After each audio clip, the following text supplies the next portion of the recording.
सर्वप्रथम सेन जी महाराज के चरणों में नमन, माँ शारदा के चरणों में नमन।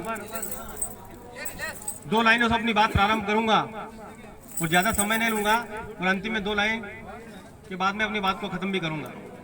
कि तूफानों से आंख मिलाओ सैलाबों पर वार करो, तूफानों से आंख मिलाओ सैलाबों पर वार करो, मल्लाहों का चक्कर छोड़ो, तेर के दरिया पार करो, तेर के दरिया पार करो। बंधुओं, सेन समाज का इतिहास कोई आज का नहीं है, ये सनातनी इतिहास है। इस पृथ्वी पर सतयुग, द्वापर, त्रेता और ये कलयुग 3.5 युग हो चुके हैं। हम आज से नहीं है, हम सृष्टि के जन्म से साथ में हैं। हमारा कालखंड विष्णु पुराण में, नाभिक पुराण में, यहाँ की अनेक ऐसे शास्त्र हैं जिनमें हमारा सेन समाज का उद्भव होता है, दिखाई देता है। सेन समाज को कुछ लोग मात्र एक दाढ़ी कटिंग शौर्यकार के रूप में दृष्टिगत रखते हैं। मैं उसे कतई नहीं मानता। मैं मानता हूं तो हमारे उस कालखंड को, जिस कालखंड को हमने जिया है, हमारे राजा महाराजा ऐसे क्षत्रिय लोग रहे हैं जो क्षेत्र का रक्षण करते थे। हम राजवेद थे, हम शल्य चिकित्सक थे, हम नालंदा विश्वविद्यालय, तक्षशिला विश्वविद्यालय में हमारे आचार्य रहा करते थे। हम वो लोग हैं जिन्होंने पहली प्लास्टिक सर्जरी का आविष्कार किया था। आपने ऋषि सुश्रुत का नाम सुना होगा। कर्नल काटकूट अंग्रेज था, उसका युद्ध हुआ था, तो युद्ध में हारे हुए व्यक्ति की नाक काट दी जाती थी पहले और उसे छोड़ दिया जाता था। हमारी संस्कृति में मारा नहीं जाता था। मोहम्मद गजनवी को 17 बार आक्रमण करने के बाद भी पृथ्वीराज चौहान ने जिस प्रकार से छोड़ दिया गया था, ऐसे कर्नल कूट की नाक काट कर छोड़ दी गई थी। कटी नाल लेके कर्नल कूट अपनी ओर भागा, एक जंगल की ओर गया। कर्नाटक के क्षेत्र में पहुंचा तो वहां उसको एक वैद्य मिले। उन वैद्य ने उसका शल्य चिकित्सक का कार्य किया और शल्य चिकित्सक के रूप में उसकी नाक को मात्र 15 दिन के अंदर जोड़ दिया। वो पहली सर्जरी थी उस समय की। हमारे क्षेत्र के लोग बहुत बड़े बड़े विद्वान थे। हम धनानंद से लेके पद्मानंद से लेके एक छत्र राज करने वाले लोग थे। हमारा क्षेत्र अखंड भारत की कल्पना का साकार करने वाला सेन समाज रहा है। नंदवंश का साम्राज्य, चंद्रगुप्त का साम्राज्य, सम्राट अशोक का साम्राज्य, ये सब हमारी समाज की देन है। हमने सोने के सिक्के चलाए।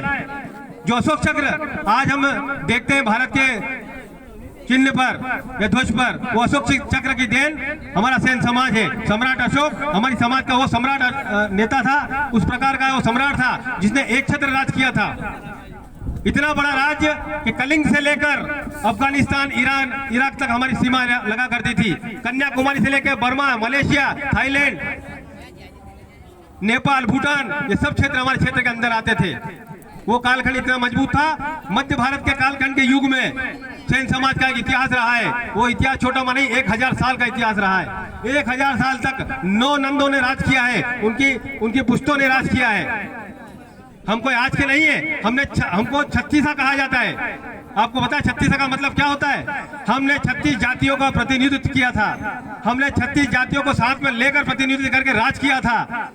हमने पिछड़ों को एकत्रित किया था, कबीलाई लोगों को एकत्रित किया था, तब जाके हम उस पर राज करने लगे थे। हमारे वेद थे, आचार्य थे, शल्य चिकित्सक थे। हम राजाओं के यहाँ महामंत्री के रूप में भी कार्य किया।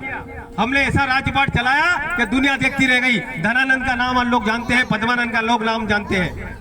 वो राजा जिसने पूरे विश्व को झुका दिया। कहते हैं कि सिकंदर किसी से डरता नहीं था, पर सिकंदर को हराने वाला एकमात्र पोरस था, और वो पोरस भी वही है जो सेन समाज का व्यक्ति था। वो चाणक्य जिसने द्रुता से धनानंद को नीचे गिराया, परंतु धनानंद क्रूर नहीं था। उसको चित्रित किया गया कि धनानंद क्रूर था।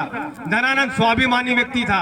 धनानंद इसमें की ताकत था कि पूरे विश्व को झुका के रख सकता था। उसके पास महाशक्ति थी। उसके पास इतनी सारी धन दौलत थी कि ऐश्वर्य इतना था कि पूरा भारत उस पर नाच करता था। तब हमारा भारत सोने की चिड़िया कहलाता। सोने के सिक्के अथा यहाँ पर तादाद में रहा करते थे। नील शंख पद्म की संख्या हुआ करती थी। जिस प्रकार से अष्ट सिद्धि और 9 निधि के दाता हनुमान जी हैं, उसमें से कुछ सिद्धियां हमारे समाज को मिली है। हम उसमें के लोग हैं कि नाड़ी वेद में पारंगत थे, हम शल्य चिकित्सा में पारंगत थे। आज भी उसका एक अंश हमारे अंदर है। जब भी कोई हमारे हेयर सैलून की दुकान पर कोई बंधु जाता है, कोई व्यक्ति जाता है कि देखना हमारी कमर यार खसक गई है, हमारा गर्दन ऐसा लचक गई है, तो हम बताते हैं उसको तरीके से कैसे मोड़ देते हैं या उसके एक्यूप्रेशर टेक्निक से उसको दबाते हैं। उसी का अंश है ये कि हम डॉक्टर थे, हम वैद्य थे, हम राजा थे, और हमारे राजपाट ऐसे रहे हैं जो एक बहुत बड़ा कालखंड रहा है। फिर इसके बाद कालखंड आया, हम परिवर्तित हुए, हमने राजा महाराजाओं के साथ भी रहे, हम मंत्री के रूप में रहे, महापद्म की एक उपाधि रहती थी उसमें भी हम रहे। इसके बाद में हम उनके मंत्री के रूप में कार्य किया। आगे जाकर ये परिस्थितियां चेंज हुई अंग्रेजों के कालखंड में। अंग्रेजों के कालखंड के अंदर जाके हमारी समाज को निकृष्ट कर दिया गया, हमें ऐसा काम दिया गया जिसको हम मजबूरन करने लगे। ये कार्य हमसे बंधा हुआ नहीं है, हमारा कार्य था युद्ध की क्षेत्र रक्षण करना, युद्ध में जो टूट फूट होती थी, जो घायल होते थे उनकी मरहम पट्टी का कार्य करना, उनको व्यवस्थित करना, उनको मजबूत करना, उनको वैदिक शिक्षा देना, उनको धार्मिक शिक्षा देना। हम बौद्धिक रूप से सक्षम थे, हमें बौद्धिक रूप से सक्षम होने के बाद भी असक्षम बनाया गया एक ऐसा कार्य देकर। फिर भी हमने उसको अपनाया। क्यों अपनाया? कि उससे कुछ आर्थिक इनकम होती थी। हमको उस जगह पर डाल दिया गया, एक 10 बाय 10 का एरिया में सिमट के रख दिया गया है। और हम ये कहना चाहते हैं कि 10 बाय 10 का एरिया हमारा नहीं है, ये पूरी सल्तनत हमारी है, ये पूरी ताकत हमारी है। हम अब कहना चाहते हैं कि ये बहुत बड़ा समुंदर है, इसमें आपको तैरना आना चाहिए। ये बहुत बड़ा क्षेत्र है, रण क्षेत्र है। इस रण क्षेत्र के अंदर अपने अपनी प्रतिभा निकल रही है। आज मेरी समाज के IAS IPS खड़े हो रहे हैं। क्यों हो रहे हैं? क्योंकि उनमें बौद्धिक क्षमता है। आज हमारे आप देखेगा खिलाड़ी आ रहे हैं, कुलदीप सेन का नाम आपने सुना होगा, रीवा के खिलाड़ी है जो इंडियन क्रिकेट टीम के अभी बहुत अच्छे बॉलर भी हैं। ऐसे ऐसे लोग, कर्पूरी ठाकुर का नाम मैं लेना चाहूंगा, बिहार की उस धरती पर से जो 3 बार मुख्यमंत्री रहे, मुख्यमंत्री का काल का एक ऐतिहासिक रहा। गुलजार नंदा जी जो देश के प्रधानमंत्री रहे। हमारे इतिहास को दबाया गया है, छुपाया गया है, हमारे इतिहास को हमको जानना पड़ेगा। 4 ऐसे शास्त्र हैं, मैं बताना चाहूंगा, उन 4 शास्त्रों में आपको पता चलेगा हमारा सेन समाज क्या था। नंद वंश का साम्राज्य, सेन समाज का साहित्य, सेन सागर सुरावली, सेन सागर ग्रंथ, ये 4 ग्रंथ है। और 5वां है, मध्य प्रदेश सरकार ने 2013 में एक पुस्तक का विमोचन किया, सेन भगत। सेन भगत की इस पुस्तक को आप जरूर लें, उस पुस्तक में आपका इतिहास पता चलेगा कि सेन जी महाराज किसके रूप में अवतरित हुए थे। बांधवगढ़ क्या था, बांधवगढ़ में किसकी राजधानी थी, किसकी राजधानी में सेन जी महाराज ने वहां पर कार्य किया। क्यों उनको हरि मिले? जात पात ना पूछो कोई, हरि को भजे सो हरि को होए। तो ये ऐसी ऐसी कविता है, ऐसी ऐसी क्षणिका है जिनको आज दबाया गया है। मेरा सेन समाज बहुत गौरवशाली है, उसका इतिहास बहुत गौरवशाली है, हमें उसको जानना पड़ेगा। हमारे अपने बच्चों को संस्कारवान स्थिति में लाना पड़ेगा, क्योंकि हमें ये चीज जरूरी है कि हमको आगे बढ़ते रहना है, हमारे परिवार को चलाना है और समाज को भी ताकत से मजबूत करना है। एक समाज, सेन समाज, श्रेष्ठ समाज के नारे के साथ हम आगे बढ़ेंगे। और मैं आप सभी से निवेदन करना चाहता हूं कि इस महायज्ञ में अपनी अपनी आहुति दे, अपना श्रम दे, अपना बल दे, अपना धन दे, जितना आप सहयोग कर सकते हैं, जो जिस तरीके से करना चाहे, समाज को आगे बढ़ाने में मदद करें। क्योंकि आने वाला समाज हम हैं, हमारा समाज आगे बढ़ेगा, सर्वश्रेष्ठ कहलाएगा। यही मेरा निवेदन। और मैं चंद लाइनों के बाद में अपनी बात को समाप्त करता हूं कि लक्ष्य पर निगाहें गड़ाई रखिए, लक्ष्य पर निगाहें गड़ाई रखिए और तर्कश पर तीर चढ़ाए रखिए।